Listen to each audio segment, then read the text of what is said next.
right, we are back on He Said. She said. And again, I'm Michael. I'm Jamie. Hey, Jamie. Hi. Last time we were talking, if we're going to keep these in sequence, so we were talking about May, December relationships. And that scenario is near and dear to both of us. Your father, you said, was in a kind of a May, in December, or December, September relationship kind of guy, and you have some thoughts about how you and the family and all that felt about it. So, and I am an older adult, and I used to date 10 and 15-year younger partners all the time. That was common because I was very, very active, very physical, and the women who were my age, when I was younger, when I was 40 and dating 29-year-olds, there was no difference. I was very active. They were very active. But as I got into my 50s, I noticed that 50-year-old women weren't all that active. And I thought, what the heck happened after the 40s? So talk to me a little bit about what bugged you, because I got the impression that you got a little bit bugged about your dad's May, December relationships. Well, like with my parents, they were 12 years apart, so it really wasn't that big of a deal, and I don't think that's a big age gap. Okay, so but they were 12 years apart when you were born, and yeah. they were throughout the relationship. Yeah, So So how old were they when you were born?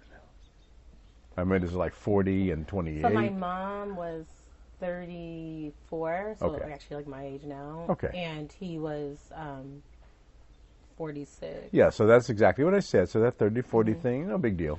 And I think in that age, it's not a big deal. So when did it become a big deal? Well, after my mom, he started dating younger women, often not from here, foreign women. Uh-huh. And, did he just happen to run across them, or did he actually? No, he pursued that. Okay. So I feel like a lot of it was for me. It's my dad. I love him. Mm-hmm. That I think that these women were taking advantage of him. But then. So did he like mail order brides or something? Okay. Yeah, uh-huh. yeah. So then, part of it too, I think, was, at the end of the day, he was getting something out of it too. And I think when I got older, like actually before he passed away, and I was obviously older and had married and had kids, so I have a different perspective. But I realized at some point I think he just wanted companionship, and kind of the same thing. Like absolutely, they weren't like women his age weren't active. Like we had this conversation. I said, well, why can't you just be with someone who's like closer to your age?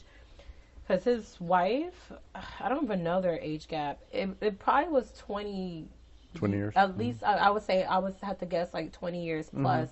Because he was in his 70s and she was barely in her 50s. Okay, so it's not an easy thing to determine whether or not she genuinely was in love with him or it was just functional. It was an opportunity. And it lasted a long time because they were married in the early 90s, and towards the end they were estranged, but I guess they were together for like almost 20 years, and he got really sick and ill, and she took care of him. So I figured maybe she doesn't really care about him, because who would stick around for that? For 20 years, sure. And then the reality was, I don't think there was. I don't like to think about my dad, but I don't think it was a sexual. I don't see how he was physically capable of doing that anymore. Although in the beginning he was very comfortable telling me things, and I'm like, I don't want to know the details. Yeah. But he was very machismo, and like had to be like, I'm a man, But towards the end, when they were estranged, he would have relationships with even younger women. The last time I went to go visit him, he was telling me about this girl, and she was younger than me, in her 20s. I was like, okay, this is ridiculous. He's like, well, what age do you think I should be with? I said, look, if you're in your 70s, I said, if you could pull a 50-something, that's young for you young. And appropriate. Yeah. Like, that's young enough. Yeah. And some 50-year-old women nowadays look good, when like the ones in my family do. When I was growing up, because I always dated younger women, I always set the limit. I said, I'm never going to date anybody who's as young as my son. Yeah. That was a limit. That was way. Oh, he went way beyond that. And my son is 18 years younger than me. So somebody who's 18 years younger than me was too young. Yeah, he went way beyond that. Yeah. Okay. Now, but to be fair, now let me play devil's advocate, because being an older adult, and having experience dating younger women, the reason why I did that, I explained some of it, because I was always very active, always very hip and physical and things like that, and I found that women who were around my age just didn't seem to be. Yeah. Again, not trying to make a judgment, not trying to call 50-year-old women when I was 50 old women or something like that, but they didn't seem to be as active. So once they passed their 40s and started getting their 50s and 60s, things slowed down. So to me, a male who gets into his 50s and his 60s, he's considered a December, and he never goes beyond that. He can be 60, 70, 80, 90, but he's a December. And it seems to me that a woman who gets into her 50s and goes beyond her 50s is getting to be that May, December. So if you have a 50-ish year old woman who's dating a 30-year-old man, do you think, and I'll give you my opinion too, but do you think that that is any different or any weirder than a 50-year-old man dating a 30-year-old woman? I think, yeah, completely. Completely different, huh? Well, I don't know if this is really science, but they always say women mature faster. So I think they do, probably. Usually you always see a woman with an older guy. I think that's why when I was 19, I was attracted to my husband, and not really guys my age. I just felt like they were like children. And then even recently, the other day, some guy hit on me, and I was like, "You look really young." And then I don't know how old they think I am, and he's like, "Oh, 28." I'm like, "That's too young." I don't want to be with someone maybe. I mean, even if they were 30, I feel like that was pushing it. Like, I really do not want someone remotely younger than me. Mm-hmm. So it's just different. But then for some reason, guys don't have that. And I think a part of it, too, is I think women look to a man to, even these feminists, whatever, like, to some degree, want to be taken care of or have security. Yeah, I get that. Even if you're independent. Like, I feel like I'm somewhat of an independent person, but I just can't. When I think of a guy younger than me, I think of I'm gonna have to do things for him, and I don't want to do that. But for whatever reason, it's okay to be the other way around. That brings in the question, and I don't mean it in a paternal maternal sense, but a woman who's older oftentimes mothers a younger man. Yeah. A man who's older oftentimes fathers a younger woman. So it seems like. That's the issue when you get an older guy, and he is paternal, and he is mature and responsible, and this is his younger, right? He's daddy, but it seems kind of odd when it's the other way around. And again, not trying to judge, but just maybe I shouldn't use the word odd. It seems different when it's a young man who's got somebody who's mothering him. It's like he's wimpy because he's got to be mothered, but she's not wimpy and weak because she wants to be fathered. And people make fun of it. Like, you have the term cougar. There's not really a term for men dating older because it's the norm. Yeah. Because the likelihood of someone dating someone exact same age as them is very slim. Like, what are the chances? So most of the time, I don't have a statistic. It was that way. But it's going to be the guys older, usually. Yeah, it was that way that you would find somebody about your same age because you went to college together, high school together, and that's where you met most people. Then you go to work, and you meet your boss, you meet another person or something like that. So it changes as time goes on. And so I get that, but and we're not making the claim that people should be within 2 years of the same age range. But just when you have... The world is the way it is now. People find an attraction to younger people much younger than them, and people much older than them. Yeah. And more so, I think, that women find attraction to men older, but then there's a limit, because then they don't want an real old dude. But then men don't as much find the attraction to an older woman because young women are supple and firm and flexible. Men, they get more distinguished, yes, and then women, we just get age, get old, get worse apparently. Get all gray.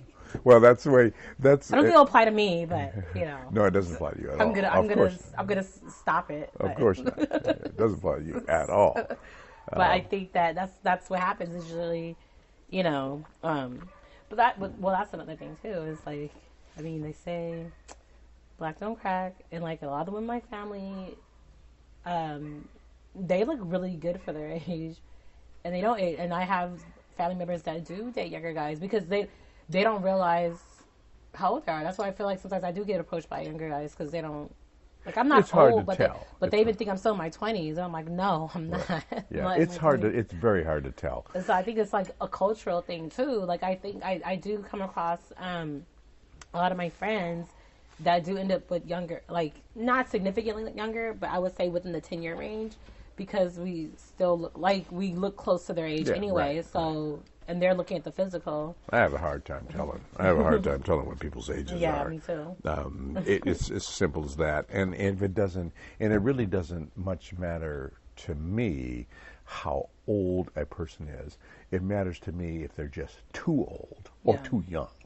So I It's don't like a know. mental age, I think too. Well, Like yeah, because but some people are but you young. find that out. Some people are young, but they act really old. Exactly. And And some vice people versa. yeah. Vice So versa. I think that's probably more impactful. And then how you dress and like how you project, what you put out there. Because I know women that are like in their 40s, and I'm like, I'm not that far behind you. Why do you seem like you're 80? And then Right. there's and like and that's why I think a lot of older men do tend to go for younger women because, especially a lot of women, we become mothers, and it's like we just give up on life, and And I then think like it just stops. I think that's what happens is that responsibility of being a mother is something that moms adapt to much better, I think, than this responsibility of being a father. Yeah. So dads will impregnate their girlfriend, become a dad to a child, and then move on. Yeah, it doesn't impact. But you women as don't a- move on. Yeah. I mean, they're chatteled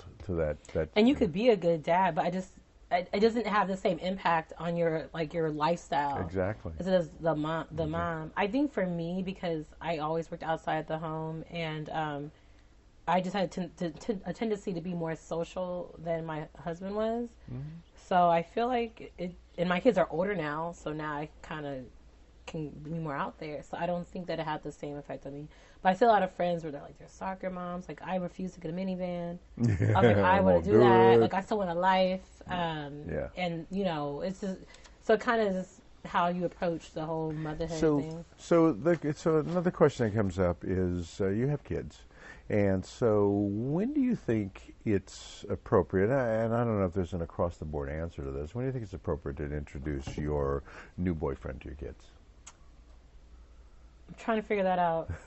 You're still working on it. Yeah, like I think so I don't know if it's an actual like timeline as far as like a number, more of like where the stage you are in your Right, relationship. I get that. Because I was seeing somebody for a year, but we barely even went on real dates. So I was never going to introduce them to my kids. But if it got to a point where you have a discussion with somebody, I mean, this is my plan. It hasn't happened to me yet. I haven't had this scenario, but I think ideally, if I said I was in love with this person, then for sure I would want to introduce Yeah, them I to my think kids. that's a good starting point. Before I decided to move with them. But and maybe like after, I would say a combination, maybe like after a year, because you could, I don't have a whirlwind and be like 3 months, like, oh, I'm so in love with you, but maybe pump your brakes and just wait. Right. Because your feelings might change. But I would say being in love and maybe after a year. Yeah, see, I don't know that is a question that requires a chronological answer. 1 year, 9 months, 6 years, whatever it is. But I think that you hit it on the head. If you decide that you're in love with that person, that might be the time. But if you're, as you said at the beginning, you dated somebody for a year, you're never going to introduce him. Yeah. It's because you knew that it wasn't really going anywhere. Yeah. So I get that, which is kind of an important issue. Something I want to get into in our next podcast, which is step parenting, because I've been a stepdad and a step grandpa to several kids, and it's rough on some of us because we fall in love with their mom, and we have a relationship with their mom, and then we have to build a relationship with the child, And I remember my dad, his mother had him out of wedlock. And his dad, his biological father, really wasn't in their lives. So she married another man, and he became his stepdad, my step-grandpa. And they fought for the first, I don't know, 10, 12 years of his existence. He couldn't accept him. My dad couldn't accept his stepdad. I've been in situations where I've had to wrestle with step kids because I'm treating them as if they're my own kids, with the love and attention and going to their games and giving them allowances and things like that. But they seem to be so still hooked and attached to their kind of deadbeat dad that, I'm just really an ornament or just on the side. It was really difficult. So let's talk about some of those things that relate to the step parenting, and when you introduce your children to who could be the next role of dad to them on our next He Said. She Said. All right. Again, I'm Michael. And I'm Jamie. We'll see you next time.